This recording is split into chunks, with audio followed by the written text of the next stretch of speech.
Astaghfirullah. Bismillahirrahmanirrahim. Assalamualaikum warahmatullahi wabarakatuh.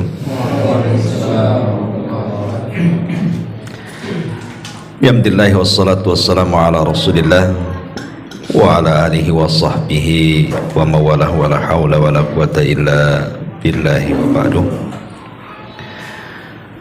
Alhamdulillah, segala puja dan puji hanya milik Allah subhanahu wa ta'ala. Salawat dan juga salam kita hadiahkan kepada Rasul kita Nabi besar Muhammad sallallahu alaihi wasallam. Alhamdulillah, segala puja dan puji terus kita panjatkan kepada Allah. Kita sudah libur lama karena terputus Ramadan, dan saya ucapkan taqabbalallahu minna wa minkum. Kemudian pembahasan di malam hari ini karena masih pemanasan, kita akan membahas tentang tema nasihat saja, tentang pentingnya thalabul ilmi, untuk memberikan semangat kembali bahwa hadir di majelis ta'lim itu sangat penting sekali. Ma'asyiral muslimin yang dimuliakan Allah subhanahu wa ta'ala, di zaman Nabi sallallahu alaihi wasallam dijelaskan dari Qais ibn Katsir rahimahullahu ta'ala, ada seseorang laki-laki datang dari kota Madinah menemui sahabat yang bernama Abu Darda radhiyallahu an. Kebetulan ketika itu Abu Darda berada di Damaskus. Jarak Madinah ke Damaskus itu kan jauh gitu ya, perjalanan 1 bulan pakai unta. Tapi memang orang ini sengaja datang dari kota Madinah menuju Damaskus itu ingin menemui sahabat Abi Darda radhiyallahu anhu, ingin belajar kepada sahabat Abi Darda ini. Jadi sesampainya di Damaskus, betul-betul berjumpa dengan Abi Darda radhiyallahu anhu. Jadi Abi Darda radhiyallahu anhu mengatakan, ma aqdamaka ya akhi, apa yang membuatmu datang jauh-jauh dari Madinah ke Damaskus menemui aku, wahai saudaraku? Maka laki-laki ini mengatakan, hadithun ballagani annaka tuhaddithuhu an Rasulillah sallallahu alaihi wasallam. Yang menjadikan aku datang dari Madinah ke Damaskus ini karena sebuah hadis yang telah sampai ke telingaku bahwa engkau mendengar langsung dari Nabi sallallahu alaihi wasallam. Kemudian Abi Darda bertanya kepada saudara ini, laki-laki, dan mengatakan, amajita li hajatin, mungkin kamu datang dari Madinah ke Damaskus ini ada sebuah keperluan? Maksudnya keperluan yang lain, bukan mencari hadis. Mencari hadis ini hanya sampingan saja. Maka orang ini mengatakan, la, tidak, memang aku datang mencari hadis. Kemudian dipertegas lagi oleh Abi Darda, ama qadimta litijaratin, atau engkau datang ke Damaskus ini dalam rangka berniaga, sambil berniaga engkau mencari hadis? Sekali lagi orang ini mengatakan, la, tidak. Maka Abi Darda radhiyallahu an mengatakan, fa inni sami'tu Rasulullah sallallahu alaihi wasallam man salaka tariqan yaltamisu fihi ilma sahhalallahu bihi tariqan ilal jannah. Kata Abi Darda, berbahagialah dirimu karena aku mendengar Nabi SAW bersabda, barang siapa yang berjalan dalam rangka menuntut ilmu pengetahuan agama, Allah mudahkan langkahmu ke surga. Lihat, Abi Darda radhiyallahu anhu memberikan semangat kepada orang ini. Kalau memang niatmu betul dari Madinah ke Damaskus itu tidak lain dan bukan hanya mencari hadis Nabi, maka perjalananmu itu memudahkan dirimu masuk surga. Dari sini kita tahu tentang keutamaan ilmu dan para penuntutnya. Makanya Nabi SAW senang kalau ada orang yang datang kepada Nabi SAW dan mengatakan, saya ingin belajar kepada anda wahai Rasul. Apa kata Rasul? Marhaban li talabil ilmi, marhaban li talibil ilmi, selamat datang wahai para penuntut ilmu. Begitulah ucapan selamat Nabi SAW kepada para penuntut ilmu.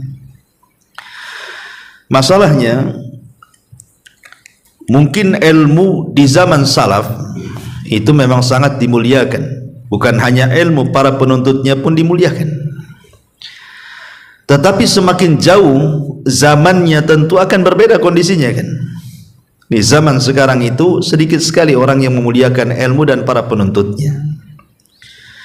Bukan tanpa alasan, tetapi karena memang semakin jauh dari zaman Rasul, kata Anas ibn Malik radhiyallahu an, maka kondisinya akan lebih buruk. Jadi zaman itu semakin jauh dari Rasul, maka kondisinya akan jauh lebih buruk lagi. Makanya ketika Anas bin Malik radhiyallahu an menceritakan tentang hadis Nabi SAW, kata Nabi SAW, min asyratis sa'ati, salah satu tanda-tanda akan tegaknya kiamat adalah an yurfa'al ilmu akan diangkat, dan lebih daripada itu wa yathbutul jahlu, dan kejahilan akan menyebar. Kita lihat hari ini, ikhwatu fillah muliakan Allah Subhanahu wa taala, manusia kalau ditanya soal ilmu agama itu tidak lebih paham dibandingkan kalau cerita tentang dunia. Hari ini manusia kalau cerita ilmu agama itu tidak lebih paham dibandingkan kalau cerita tentang ilmu dunia.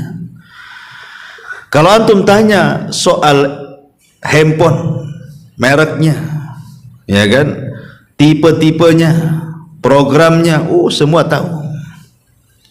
Anak-anak sekolah SD SMP aja paham tuh merek-mereknya itu. Bahkan yang merek Cina, tahu nih Cina nih kan. Ini Cina nampak nih katanya. Ini bukan Cina ini. Tahu dia merek-mereknya itu. Kok tahu kok bisa sampai sedetil itu gitu soal handphone itu. Ataupun soal kuliner, paling paham lah kan. Bakso paling enak tuh tahu saya di sana. Oh kalau asam pedas di sana, gitu ya. Rawon di sana, yang penyet, semua enak katanya. Dia paham tuh kalau soal kuliner itu kan. Kalau soal perut tuh paling paham.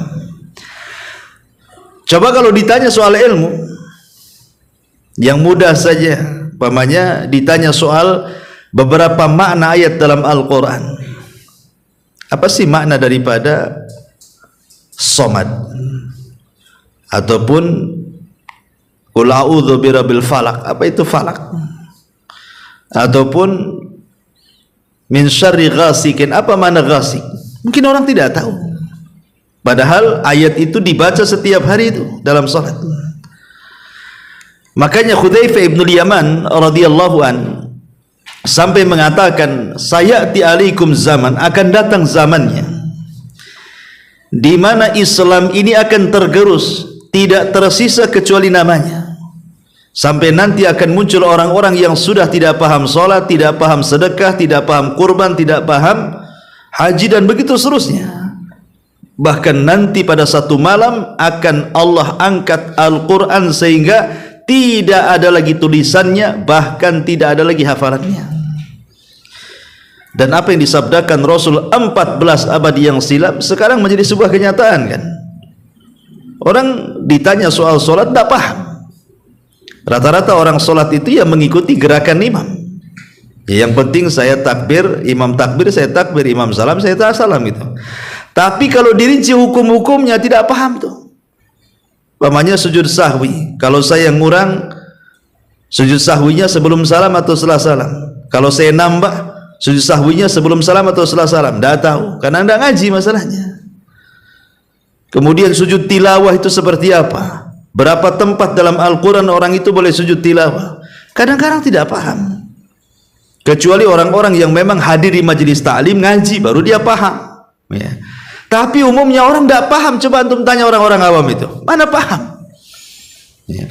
Betul kalau Nabi mengatakan bahwa akan datang zamannya orang sudah tidak kenal sholat. Lah dari sini ma'asyiral muslimin yang dimuliakan Allah Azza wa Jal, ilmu itu penting. Ilmu itu penting dan para penuntutnya sangat dimuliakan di dalam Islam. Satu ayat dalam Al-Quran yang mungkin sering kita dengar, Allah Subhanahu wa taala mengatakan, yarfa'illahu alladhina amanu minkum walladzina utul ilma darajat. Allah akan mengangkat derajat orang-orang yang berilmu di antara kalian, dan derajat Allah akan mengangkat derajat orang-orang yang beriman di antara kalian, dan derajat orang-orang yang berilmu di antara kalian. Kita akan jabarkan satu ayat ini, ya, dengan beberapa kisah dari ulama salaf supaya kita makin bergairah dengan ilmu dan para penuntutnya. Ketika Allah Subhanahu wa taala mengatakan Allah akan angkat derajat orang yang beriman, dan juga Allah akan angkat derajat orang yang berilmu di antara kalian, ini sebuah kenyataan. Saya akan kisahkan satu kisah. Dahulu ada seorang ulama namanya Abu Yusuf. Abu Yusuf ini adalah salah satu murid kesayangan Abu Hanifah. Dialah yang mewarisi seluruh pengetahuan Abu Hanifah. Namanya Abu Yusuf Al-Qadhi. Abu Yusuf ini semasa kecil, sebelum balik, orang tuanya miskin. Jadi orang tua ini kerja sebagai hamal, pengangkut barang. Jadi kalau ada barang datang di pasar, maka dia, orang tuanya itu sebagai kuli angkut. Ya, berapalah upah kuli angkut? Paling satu hari kerja untuk satu hari makan. Lah Abi Yusuf ini, dia harus membantu orang tuanya. Kalau tidak dibantu orang tuanya, tidak makan hari itu. Masalahnya Allah Subhanahu wa taala takdirkan kepada Abi Yusuf ini kecintaan kepada ilmu. Jadi kalau datang waktu sholat, walaupun dia belum balik tuh, Abi Yusuf itu suka ke masjid. Lah di masjid itulah ada majelisnya Abu Hanifah. Jadi terkadang dia terlena dengan kajian Abu Hanifah, walaupun belum balik, dia duduk dengerin gitu ya. Kadang-kadang lupa jam kerja, nggak ke pasar lagi. Nanti orang tuanya nyari itu, mana anakku kok nggak ada bantu-bantu. Sampai akhirnya satu hari ketahuan bahwa Abi Yusuf itu suka hadir di majelisnya Abu Hanifah. Marah orang tuanya. Orang tuanya datang kepada Abu Hanifah dan mengatakan, jangan kau rusak akal anakku, katanya. Biarkan dia bekerja. Kalau kami tidak bekerja, kami tidak makan. Kata Abu Hanifah, biarkan anakmu belajar. Kemudian Abu Hanifah mengatakan satu janji. Abu Hanifah ini seorang ulama, firasatnya kuat. Apa kata Abu Hanifah kepada orang tuanya? Biarkan anakmu Abi Yusuf tetap di majelisku. Kalau Allah takdirkan dia mewarisi ilmuku dan dia mutkin dengan ilmuku, kupastikan satu hari dia akan makan makanan yang biasa dimakan para khalifah. Falujah namanya, makanan yang biasa dimakan para khalifah. Orang tuanya ketawa gitu. Untuk makan satu hari saja tidak bisa, cerita pula makan makanan khalifah, kan itu. Kok gila wahai Abu Hanifah, katanya.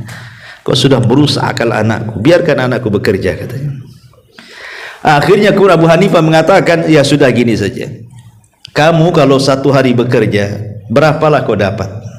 Berapa uang kau dapat? Maka kemudian orang tua Abi Yusuf mengatakan, kami kalau bekerja satu hari itu kami selalu mendapatkan 2 dirham. Kata Abu Hanifah, baik. Bagaimana kalau seandainya anakmu tetap belajar kepadaku dan setiap hari aku beri kau 2 dirham? Kan enak tuh, ya. Deal or no deal, kan itu. Ya deal lah, kan itu, ya. Dia tidak bekerja dapat 2 dirham. Akhirnya kemudian diizinkan belajar. Setiap hari Abu Hanifah ngasih 2 dirham tuh sama orang tuanya. Kan enak antum dapat guru kayak gini. Dapat ilmu, dapat uang namanya. Akhirnya kemudian lambat laun Abi Yusuf ini karena Allah berikan kecerdasan, betul-betul melahirkan fotokopian Abu Hanifah. Jadi ilmu yang dimiliki Abu Hanifah diserap semua oleh Abi Yusuf. Sisi lain dari kisah Abi Yusuf ini yang menarik adalah satu hari Abi Yusuf ini sakit, ya sakit parah gitu ya, dan nampaknya sudah ada tanda-tanda mati, ya, karena parah kali sakitnya, ini kayaknya mau mati ini gitu. Jadi Abu Hanifah ini datang berkunjung kepada muridnya, sedih. Kenapa? Karena di antara sekian ribu muridnya Abu Hanifah itu, Abi Yusuf inilah yang luar biasa. Jadi murid kesayangan Abu Hanifah. Jadi melihat muridnya terkapar gini ya, sudah mau mati, sakit parah gitu. Artinya seolah-olah Abu Hanifah mengatakan, dah capek-capek aku didik dia kok mati gitu kan. Harusnya kan dia jadi ganti aku setelah kematianku gitu. Kan itu seolah sia-sia didik dia. Udah pinter, udah besar, udah dewasa, mati pula kan itu kan. Jadi Abu Hanifah ini ngomong sendiri. Ya, di hadapan Abi Yusuf yang terbaring sedang pingsan itu, sedang koma. Apa kata Abu Hanifah? Wallahi, demi Allah, aku mengharap engkau wahai Abi Yusuf akan menjadi pengganti setelah kematianku. Masa kau mati duluan daripada aku, katanya. Akhirnya kemudian Abu Hanifah pun pergi dan ngomong sama orang-orang bahwa Abi Yusuf itu pantas menjadi pengganti dia sepeninggalnya. Dan orang-orang tahu bagaimana memang kecerdasan Abi Yusuf ini. Lah Allah takdirkan Abi Yusuf pula sembuh. Sembuh dia. Setelah dia sembuh, dia ingin hadir di majelis taklimnya Abu Hanifah. Tiba-tiba murid-murid Abu Hanifah mengatakan, ngapain kau hadir di majelis taklim Abu Hanifah? Kata Abi Yusuf, kenapa? Kami waktu kau sakit mendengar Abu Hanifah mengatakan bahwa engkau itu orang yang layak menggantikan dia. Kau sudah jadi ulama, ngapain hadir di majelis taklim? Kau buka taklim saja, katanya. Akhirnya kemudian Abi Yusuf mengatakan, oh iya, Abu Hanifah mengizinkan aku suruh buka darah sendiri. Aku sudah dianggap alim, katanya. Kata murid-muridnya Abu Hanifah yang lain, ya, Abu Hanifah ngomong begitu. Akhirnya dia berjalan bukan ke majelis Abu Hanifah, dia buat majelis lain dalam satu masjid itu. Jadi Abu Hanifah heran, kok di situ ada majelis? Apakah ada ulama yang datang dari jauh, yang alim, kemudian dia mengajar di sini? Maka murid-muridnya mengatakan, tidak ada wahai Abu Hanifah, yang buat majelis di situ adalah muridmu Abu Yusuf. Oh, Abu Yusuf, katanya. Ngapain dia buat daras di situ, katanya? Kenapa gak dia duduk di sini, katanya? Oh, gini saja. Adalah satu muridnya Abu Hanifah. Kata Abu Hanifah, sini saya utus kau ke dia, kau tanya sama dia. Kata muridnya, apa yang harus saya tanyakan kepada Abu Yusuf? Begini pertanyaannya. Kalau ada seseorang punya jubah, jubah ini kepanjangan melebihi mata kaki. Kemudian orang ini datang ke tukang jahit, tolong potong jubah saya di atas mata kaki, kemudian ditandai di sebelah sini kau potong. Kira-kira kapan aku ambil bajuku? Kata tukang jahit, besok sudah kau ambil. Sudah selesai besok, ambil besok. Pas besoknya mau diambil, tukang jahit ini ingkar. Dia mengatakan, mana jubahku? Mana ada kau naruh jubahku, katanya. Mana ada, nggak ada kau naruh jubah itu. Aku kemarin naruh jubah kan di sini, suruh potong. Kata tukang jahit, nggak ada. Nggak ada, mana saksinya kalau naruh jubah di sini, katanya. Akhirnya marahlah orang yang punya jubah, laporlah polisi. Digeledah, rupanya ada pula jubah itu. Kemudian jubah itu sudah dipotong. Pertanyaannya, tanya sama Abi Yusuf, kata Abu Hanifah, apakah tukang jahit itu berhak dapat upah atau tidak? Kalau dia mengatakan dapat upah, kau katakan salah jawabanmu. Kalau dia katakan tidak dapat upah, salahkan juga jawabannya. Itu aja, katanya. Akhirnya berangkatlah ini muridnya Abu Hanifah, suruh nanyakan perkara itu kepada Abi Yusuf.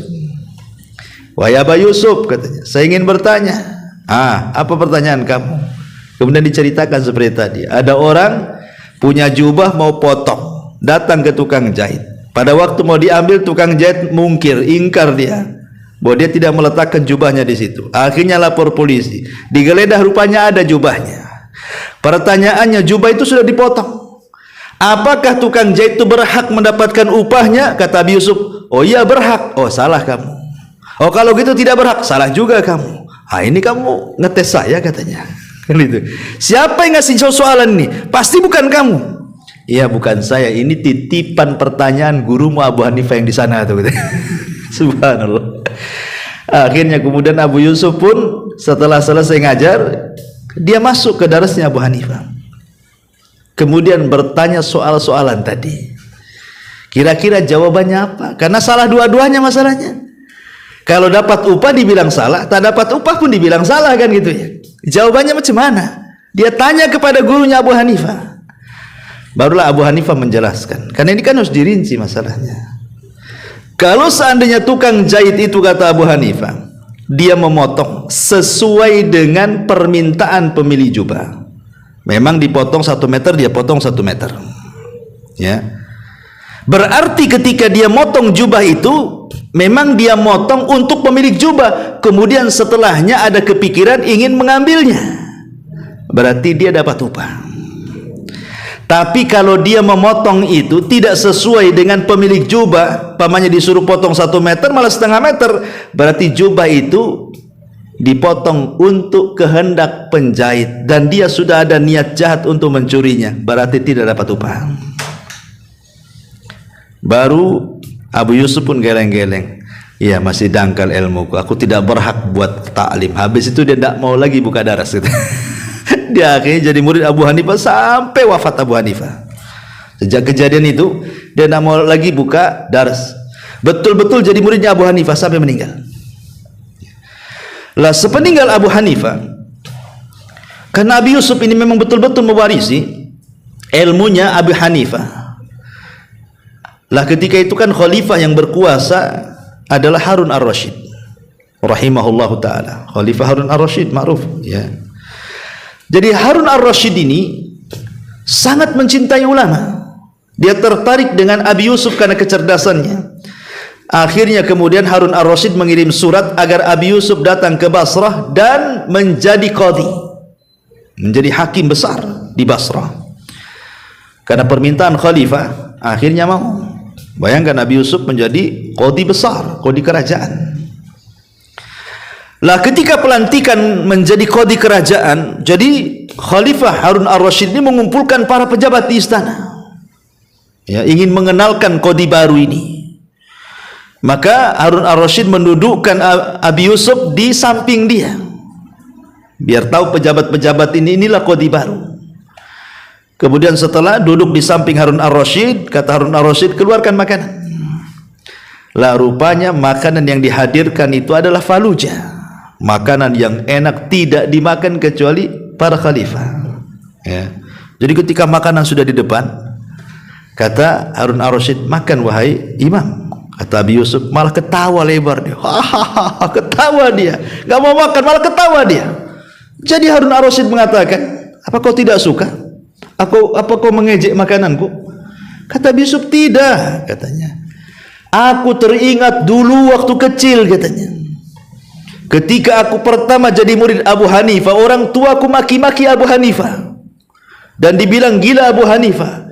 Ketika Abu Hanifah mengatakan, biarkan anakmu belajar kepadaku, kalau dia mungkin dengan ilmuku, suatu hari dia akan makan makanan khalifah, katanya. Ha, ini dia makanannya, katanya. Bayangkan coba, ini dia rupanya makanannya.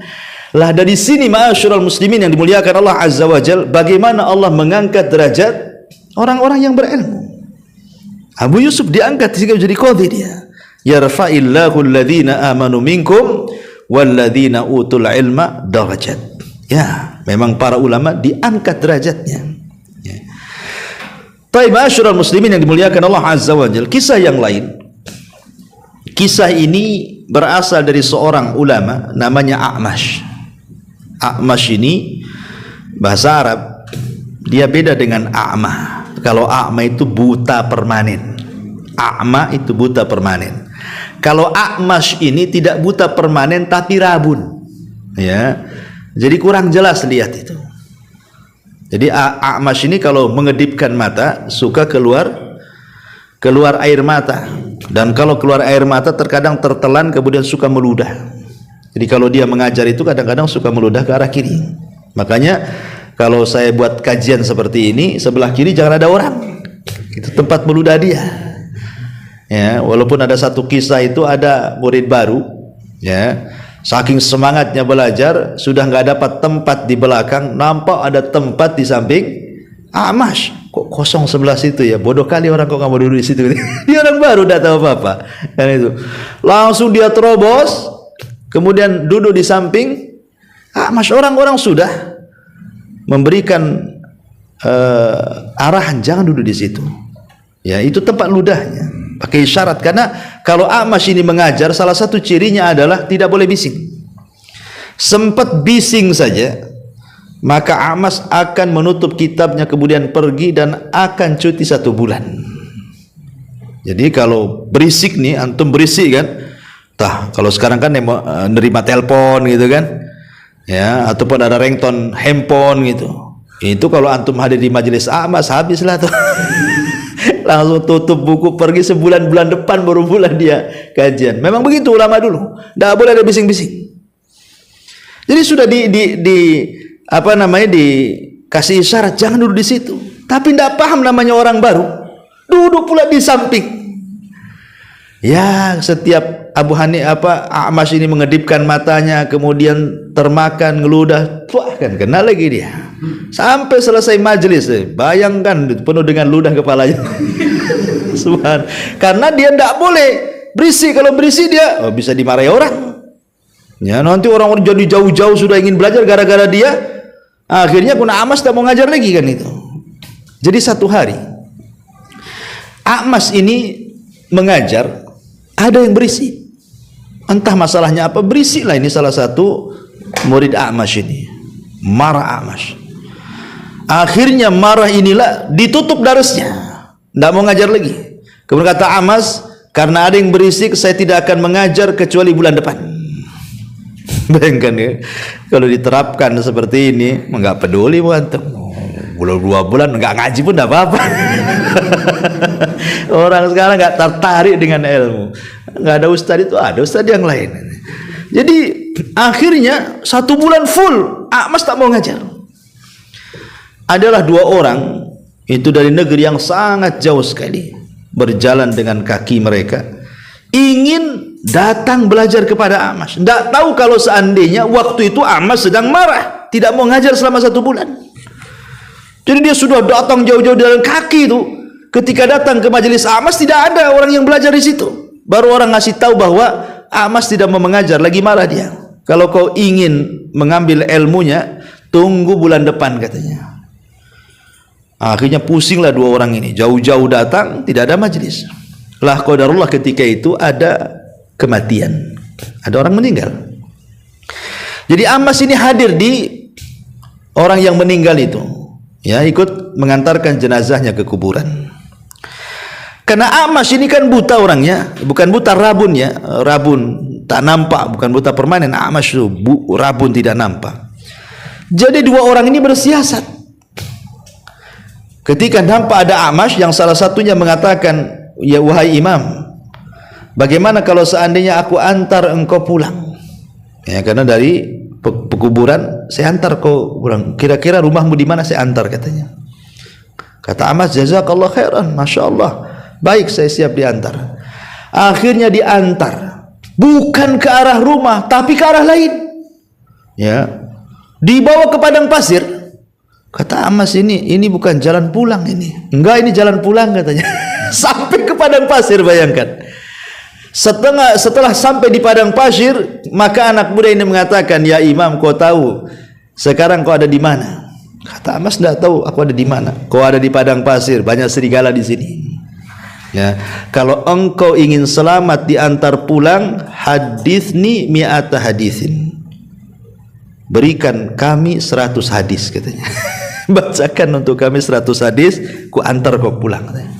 Kata A'mash, wahai kecelakaan, kau antar aku pulang? Enggak, kau bacakan 100 hadis, kami antar pulang.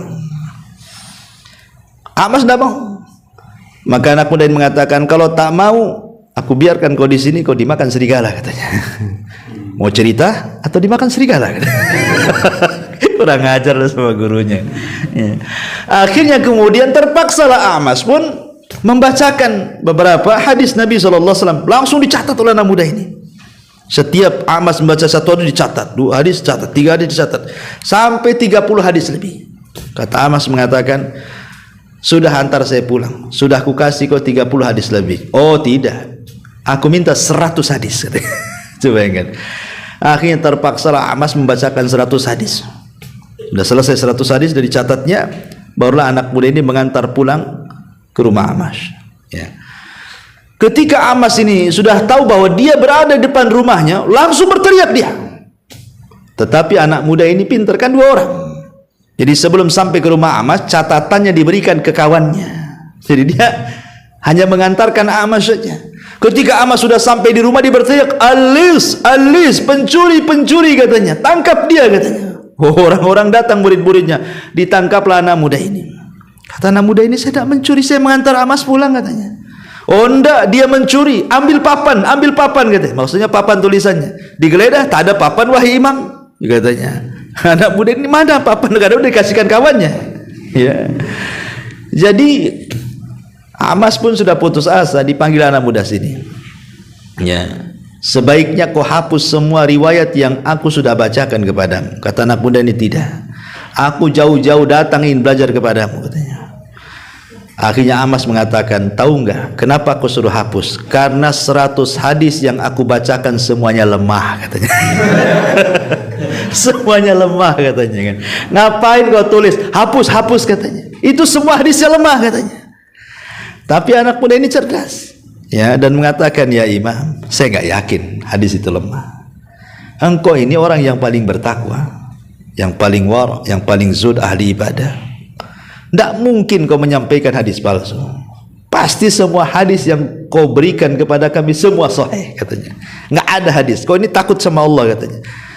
Akhirnya Amas pun kalah dan mengatakan, "Dia memang semua hadis itu adalah sahih," katanya. Tidak bisa lagi kalah lagi dengan anak muda itu.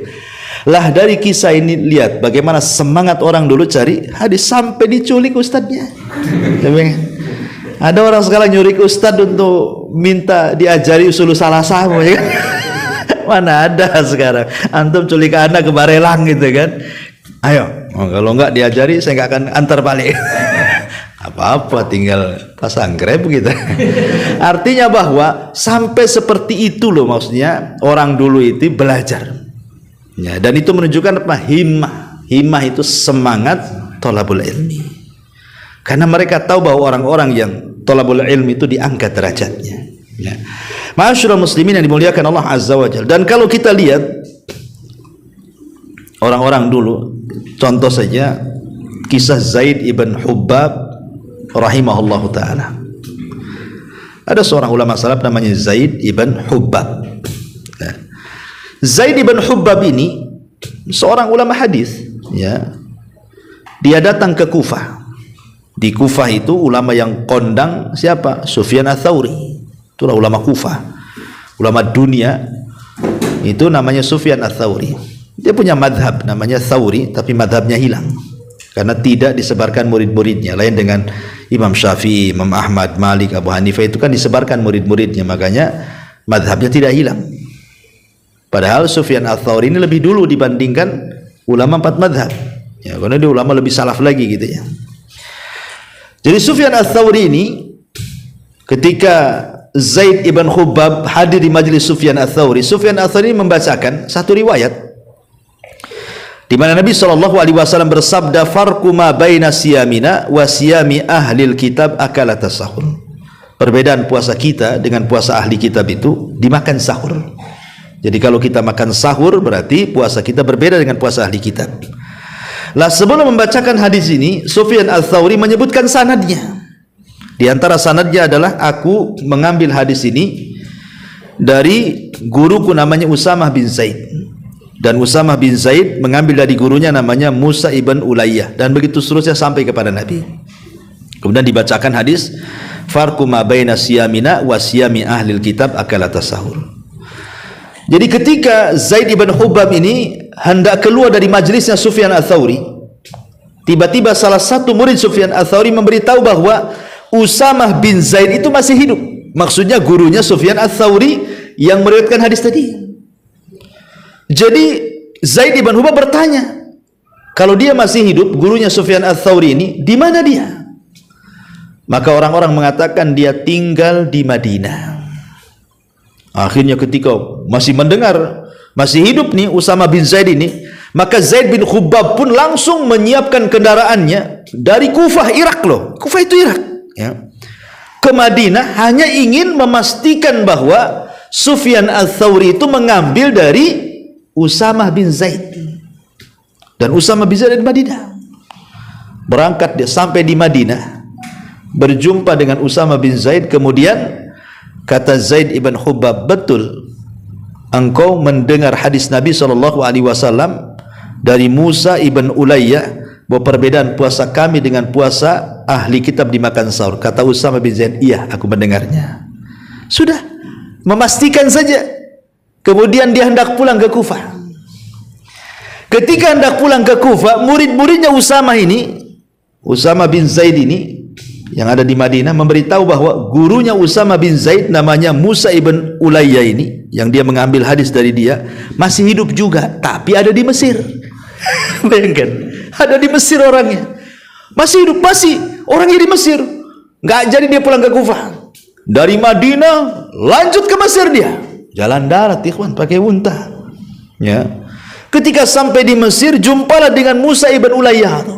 Kemudian ngomong, betul engkau mendengar hadis Nabi perbedaan puasa kami dengan ahli kitab dan kata Musa ibn Ulayyah, iya betul. Kamu mendengar dari mana? Dari guruku. Guruku sudah meninggal. Oh, berarti sampai di sinilah hadisnya, mentoknya kan sudah meninggal sampai kepada Nabi. Kemudian dari Mesir pulang lagi ke Kufah. Bayangkan, hanya ingin mendapatkan sanad ulu. Ya, dalam ilmu mustalah hadis itu ada namanya sanad ulu, sanad nazir. Semakin dekat dengan Nabi semakin baik gitu ya. Semakin jauh daripada Nabi tidak semakin baik. Makanya orang dulu itu berbangga dengan sanad ulu. Ya, sanad yang dekat dengan Nabi. Maka dikejar itu. Hanya memastikan benar kau dengar kepada Nabi, itu saja. Oh iya benar, sudah selesai, pulang lagi. Padahal hadis itu sudah dihafal dia padahal. Tapi karena ingin mendapatkan sanad yang tertinggi, sampai satu hadis pun Zaid ibn Hubab harus berjalan dari Kufah ke Madinah, dari Madinah ke Mesir, dari Mesir balik lagi ke Kufah. Ini di zaman sekarang saja ikhwan, itu berapa duit dihabiskan tuh? Oke, naik pesawat, ya berapa lah naik pesawat itu? Udah banyak duitnya tuh, belum makannya, belum minumnya, belum hotelnya. Ini di zaman sekarang itu sudah menghabiskan duit tuh. Apalagi di zaman dulu yang satu perjalanan aja bisa 1 bulan tuh, dengan unta, belum capeknya, belum lelahnya, belum ngantuknya, belum laparnya kan itu, macam-macam, belum bahaya di jalannya. Hanya mengatakan, betulkah mendengar hadis Nabi ini? Hanya itu saja loh. Artinya kan dia sudah hafal hadis itu, tapi dia ingin mencari sanad yang lebih tinggi, yang dekat dengan Nabi SAW. Begitulah rihlahnya para ulama untuk mendapatkan ilmu. Makanya kita lihat sahabat Nabi, contoh saja Abi Ayyub Al-Ansari radhiyallahu an, ketika dia mendengar hadis man satara musliman satarahullahu yaumal qiyamah, barang siapa yang menutup aib seorang muslim, Allah akan tutup aibnya pada hari kiamat.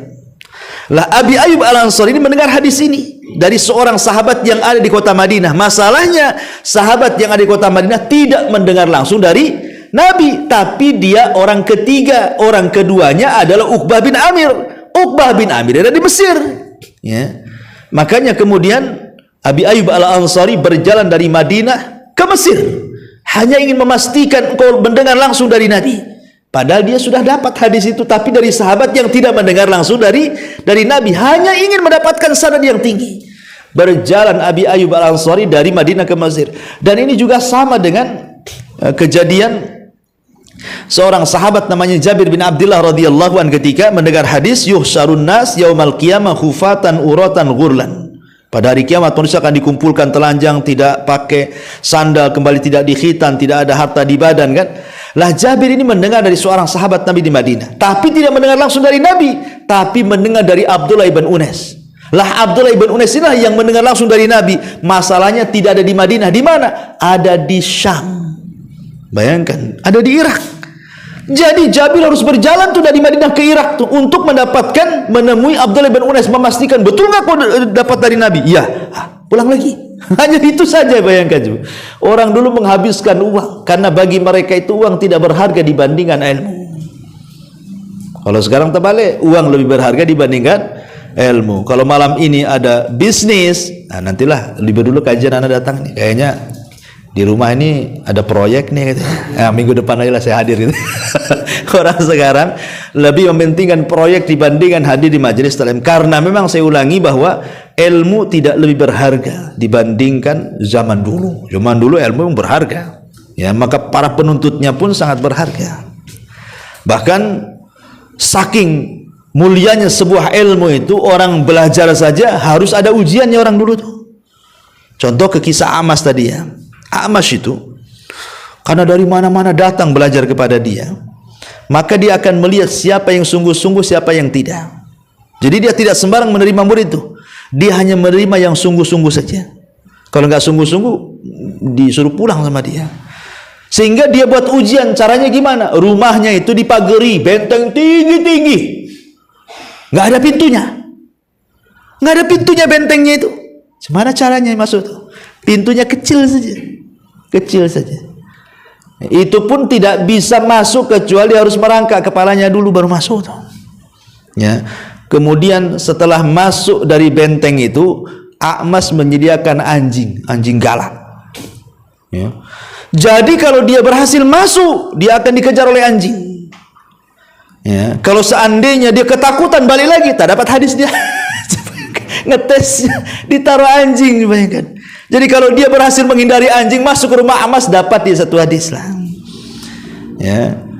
Kalau dia tak jadi, anjingnya dapat hadis. Jadi intinya sampai ada tes-tesan seperti itu orang-orang dulu.